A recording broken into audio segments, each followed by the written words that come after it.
Hello members, this is Aman from Apno stocks. We hope that you are doing well. तो आज इस stock को हम लोग स्टॉक एनालिसिस में कवर करने वाले हैं। इसका नाम है दीपक नाइट्राइट। अगर ये स्टॉक आपके पोर्टफोलियो में है या आप स्टॉक को ट्रैक करते हैं तो आपको पता होगा कि इस कंपनी के एक प्लांट में पिछले महीने ब्लास्ट हुआ था। उसके बाद से स्टॉक में थोड़ी वीकनेस और बढ़ गई है और ये ऊपर जाने की कोशिश भी करता है, तो कुछ खास सिग्निफिकेंट स्ट्रेंथ नहीं गेन कर पा रहा है। तो आज स्टॉक को कवर करने का ये कारण है कि स्टॉक में टेक्निकल पैटर्न बना था जिसको हम लोग फॉलिंग वेज पैटर्न बोलते हैं। तो उस पैटर्न का इसने आज ब्रेकआउट दिया है और उसके ऊपर क्लोज भी कर दिया है। ब्रेकआउट अभी कंफर्म नहीं हुआ है, पर फिर भी हम कुछ टारगेट्स निकालने की कोशिश करेंगे स्टॉक में, जो ऊपर की तरफ आएंगे जब ये इन केस अगर ऊपर मूव करता है तो। और नीचे की तरफ वो सपोर्ट लेवल्स भी हम लोग डिस्कस करेंगे। तो स्टॉक ने फॉलिंग वेज पैटर्न का ब्रेकआउट दिया। फॉलिंग वेज पैटर्न कुछ ऐसा दिखता है, ये अपर ट्रेंड लाइन हो गई इस पैटर्न की और ये लोअर ट्रेंड लाइन हो गई इस पैटर्न की। बेसिकली ये दिखाता है कि विद द टाइम जो प्राइस रेंज है वो कॉन्ट्रैक्ट हो रही है और किसी भी तरफ ब्रेकआउट या ब्रेकडाउन आ सकता है। बट जर्नली टेक्निकल एनालिसिस में ये माना जाता है कि फॉलिंग वेज कहीं ना कहीं बुलिश ट्रेंड रिवर्सल होता है। इसका मतलब कि अब कहीं ना कहीं स्टॉक में ट्रेंड रिवर्सल आ सकता है आने वाले दिनों में। तो आज इस स्टॉक ने इस पर्टिकुलर टेक्निकल पैटर्न का ब्रेकआउट दे दिया है। आप देख सकते हैं प्राइस कैसे कॉन्ट्रैक्ट हो रही थी, नैरो हो रही थी और फाइनली आज ब्रेक आउट आया है और उसके ऊपर क्लोजिंग भी आ गई है। तो ये स्टॉक अब कहाँ जा सकता है इस पैटर्न के बेसिस पे मैक्सिमम टारगेट क्या निकल कर आ रहा है उसको स्टडी कर लेते हैं। तो जो मैक्सिमम टारगेट निकल कर आ रहा है वो है 1950 का। तो ये टारगेट कैसे निकाला गया उसको देख लेते हैं। उसके लिए आपको ब्रेकआउट प्राइस को आइडेंटिफाई करना पड़ेगा, दैट इज अराउंड 1743। और जो विड्थ है फॉलिंग वेज की तो that is coming around to be 213 rupees. तो जब आप इन दोनों वैल्यूज को सम अप कर देंगे तो जो पॉसिबल टारगेट स्टॉक में निकल कर आ रहा है वो है 1956 का, या फिर आप सीधा सीधा उसको 1950 लेकर चल सकते हैं। तो ये तो टारगेट हो गया इस पैटर्न के बेसिस पे। पर जब स्टॉक ऊपर जाएगा तो ऐसा तो है नहीं कि वो एक दिन में ही 1950 टच कर लेगा। तो जब ये ऊपर जाएगा तो और कौन कौन से टारगेट्स या रेजिस्टेंस लेवल्स इन बिटवीन आएंगे उनको डिस्कस कर लेते हैं।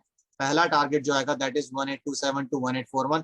बेसिकली इस रेंज में स्टॉक कहीं पर भी जाकर अटक सकता है, यहाँ से वापस नीचे भी गिर सकता है। अगर स्टॉक इस लेवल को होल्ड कर लेता है, इसके ऊपर सस्टेन करना शुरू कर देता है, नेक्स्ट टारगेट वुड बी 1861। अगर स्टॉक इस टारगेट को भी होल्ड कर लेता है, सस्टेन कर लेता है, नेक्स्ट टारगेट वुड बी 1929। अगर स्टॉक इस टारगेट को भी होल्ड कर लेता है, सस्टेन कर लेता है, तो final maximum target is coming around to be 2035 to 2050 और इन बिटवीन 1950 तो आएगा ही आएगा।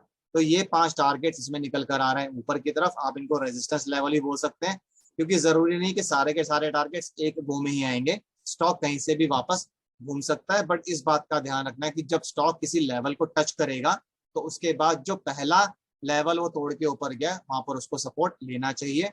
फॉर एग्जाम्पल मान लीजिए कि स्टॉक 1861 को टच करता है, तो जब वो नीचे गिरने की कोशिश करेगा तो उसको इस रेंज में सपोर्ट मिलना चाहिए। अगर उसके नीचे क्लोज करेगा तो फिर नीचे के सपोर्ट लेवल्स खुलते चले जाएंगे। तो ऊपर की तरफ ये 5 टारगेट मानकर चलिए 1950 रुपए को मिलाकर। अब मान लीजिए कि स्टॉक नीचे गिर जाता है, स्टॉक इस ब्रेकआउट को होल्ड नहीं कर पाता है, तो उसको सपोर्ट कहाँ कहाँ मिलेगा।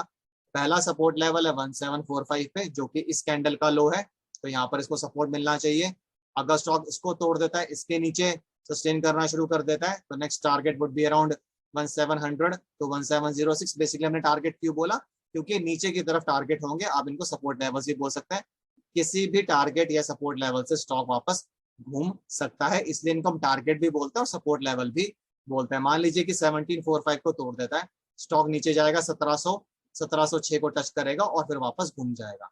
पर अगर स्टॉक 1706 को भी तोड़ देता है और उसके नीचे क्लोज करना शुरू कर देता है, तो फिर जो major support level, final support level अभी निकल कर आ रहा है वो है 1681 का, जो कि 1 जुलाई 2022 कैंडल का लो है। आप देख सकते हैं कि जिस कैंडल का लो है वो 1681.15 था, तो हमने 1681 यहाँ पर मेंशन किया हुआ है। तो नीचे की तरफ जो टारगेट्स हैं, सपोर्ट लेवल्स हैं, पहला होगा 1745 का, दूसरा होगा 1700 टू 1706। इस रेंज में कहीं पर भी स्टॉक आकर रुक सकता है, और अगर स्टॉक इसको भी तोड़ देता है तो फिर फाइनल मेजर सपोर्ट लेवल अभी 1681 है। अगर 1681 टूट जाएगा तो स्टॉक में और भी फॉल आ सकता है। तो फॉलिंग वेज का नाम सुन के आप कंफ्यूज मत होइएगा, बेसिकली नाम इसका फॉलिंग वेज है, बट ये कहीं ना कहीं ट्रेंड रिवर्सल इंडिकेट करता है। ट्रेंड रिवर्सल अभी कंफर्म नहीं हुआ है, हाँ ब्रेकआउट जरूर आ गया इस पैटर्न का, बट अभी हमें कंफर्मेशन चाहिए होंगी। मैक्सिमम टारगेट जो इस पर्टिकुलर पैटर्न के बेसिस पर निकल कर आ रहा है वो है 1950 का। इन बिटवीन ये कुछ टारगेट्स और आते जाएंगे, 1827 to 1841, 1861, 1929, then 1950 and thereafter 2035 to 2050। नीचे गिरा गया तो नीचे की तरफ ये सपोर्ट लेवल्स और टारगेट्स होंगे जो कि अभी हमने आपके साथ शेयर किए हैं। तो अगर आपको स्टॉक से रिलेटेड कुछ भी कंसर्न्स, क्वेरीज या सजेशंस हो तो आप कमेंट बॉक्स में डाल सकते हैं, हम उनका रिप्लाई करने की कोशिश करेंगे जल्दी से जल्दी। और इसी के साथ मैं इस वीडियो को एंड करूंगा। This is Aman signing off, bye bye, take care.